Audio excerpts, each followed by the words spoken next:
What's up, Ravens? Thank you for joining us on today's edition of ONW Now. I'm Annabelle Glasscock. And I'm Max Weaver. We've got a great show for you today, starting off with some insight on this year's spring musical. We'll highlight our Raven athletics and cover Tuesday's signing day, as well as get everyone hyped up for our spring sports. Finally, we'll wrap up with an engineering challenge that some of our students competed in, and we'll show you a sneak peek into the next edition of Late Night with Blake Gamber. Didn't we preview that last week? Are we sure that's ever going to get aired? Who knows? Ravens, let's get it started.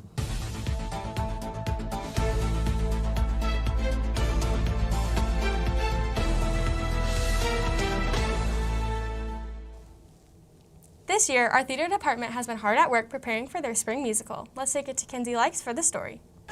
Olathe Northwest Theater has taken on the challenge of producing another show in the midst of a global pandemic.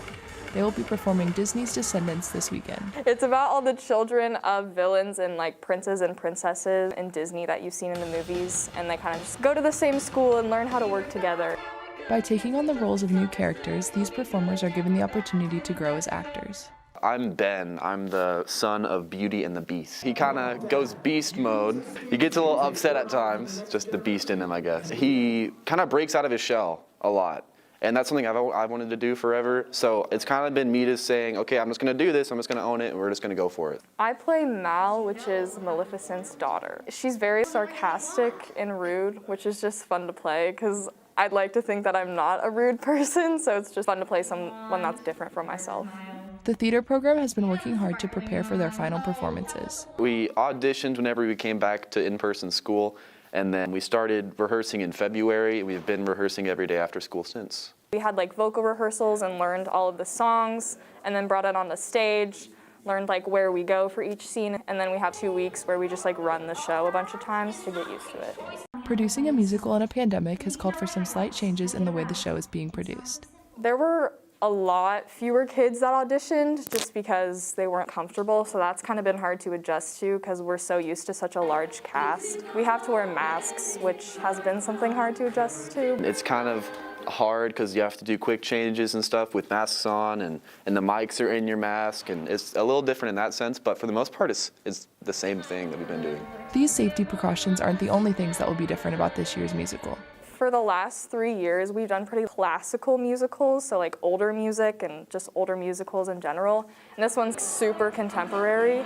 Obviously, we still want to sing beautifully and sound really good, but it's way more about the passion you bring to it because it's a lot more pop music instead of show music.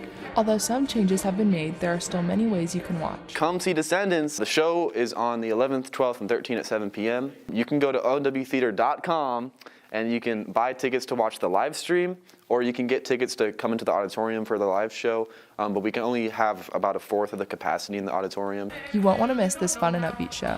People wear wigs, people rap. There's a lot of jokes and bright colors and fun dances, and I think you'll just be entertained the whole time. Just come see it. Check out onwtheater.com for more information. For ONW Now, this has been Kinsey Likes. Can't wait for the musical this year, and I'm glad theater's back in action. Break a leg. Many of our talented senior athletes participated in signing day this Tuesday. These students will be furthering both their academic and athletic careers throughout their time in college. Ava Clayton has the recap. Hey Ravens, I'm Ava Clayton at the Senior Signing Assembly, and we're going to ask the athletes a few questions.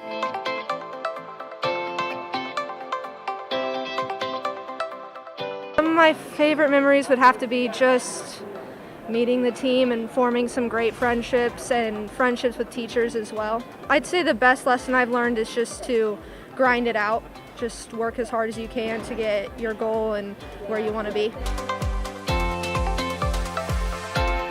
So I chose Missouri Southern because I love the coach and I love like the environment of the team. And I decided to play college because I will miss soccer a lot if I don't. Just competing at the D1 level, going up against athletes that are the best of the best that you can possibly ask for, especially amongst the teammates, the upperclassmen, and I think it's going to be a good challenge. Congrats to all of our senior athletes. We wish you the best of luck next year. Thank you to all our Raven athletes. We know those who signed on Tuesday will go on and do us proud. Ravens, it's time to get excited. We're transitioning out of this grueling winter and into spring. You're exactly right, and that means 2 things: better weather and spring sports.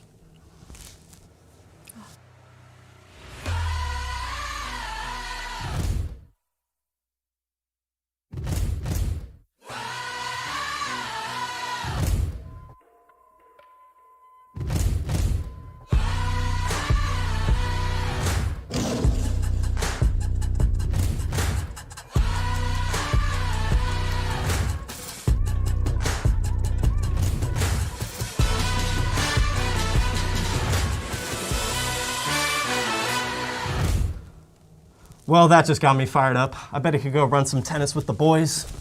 Max, let's stick to football. Taking it back to the fall of this school year, some of our Raven engineering students competed in the Reach Challenge, where they created a tool of assistance for one of our classmates here at ONW. Let's take it to engineering and hear about their accomplishments.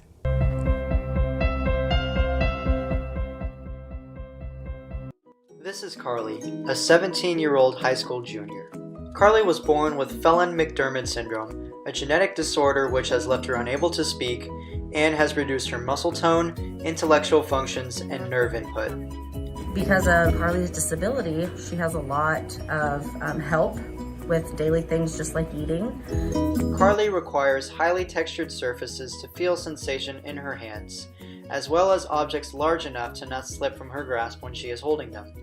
Because of this, Carly is unable to hold eating utensils, leaving her unable to feed herself. First off, the team started creating some low-fidelity prototypes. One main prototype was a wristband that Carly would attach to her wrist that included a clip on the side where a spoon or fork could be attached. The other main design was a handle that Carly could wrap her hand around that included a spoon or a fork attached inside. This handle would have different types of grips for Carly to grab onto. The team then presented their initial ideas and received feedback from a panel of engineering instructors.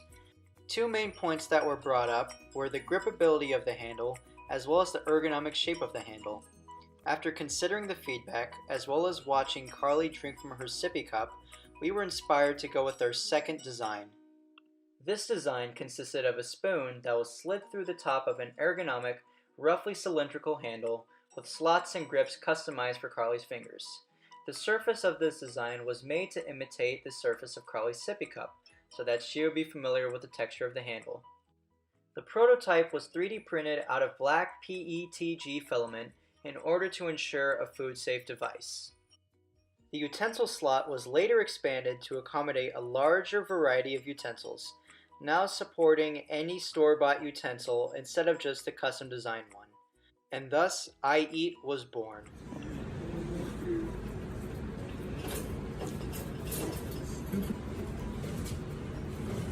There you go. Look at you, girl. Look at you. Look at that. I believe that Carly, with a lot of practice with the spoon, it's going to be very beneficial, not just for her and her independence, but also for her parents as well. And I know Mom is very excited about this whole having a spoon and then, fork, things like that. So it's definitely going to be a positive for Carly. Congrats, Ravens. Keep up that hard work. Well, that's just about it for us today. But before we wrap it up, let's take it to Blake Gamber and Christian Kotwitz with a teaser for next late night. So this yellow solution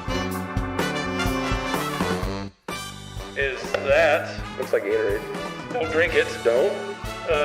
And this other solution